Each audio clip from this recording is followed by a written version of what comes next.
mga PWDs. Sana magamit natin yan.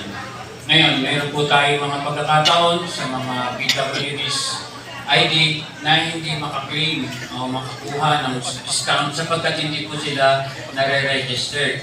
So, kailangan po talaga natin i-register yan. Doon po sa ating opisina, sa PIDAW, sa tapat lang po yun ng DSWD para ma-enjoy po natin yung paggamit niyan.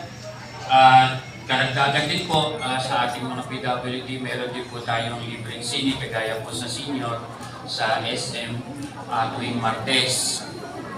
So, pwede po manood tayo doon, libre. Present lang po natin yung ating PWD ID. And then, libre din naman po tayong mag-park.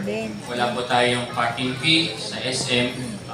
Kung just in case, mayroon po tayo sa sakyan, present din lang po yung PWD ID. Doon po sa mga pagkakataon na tayo po ay nagkaroon ng PWD IDs, dapat lamang po sana na tayo ay makipag-ugnayan doon sa barangay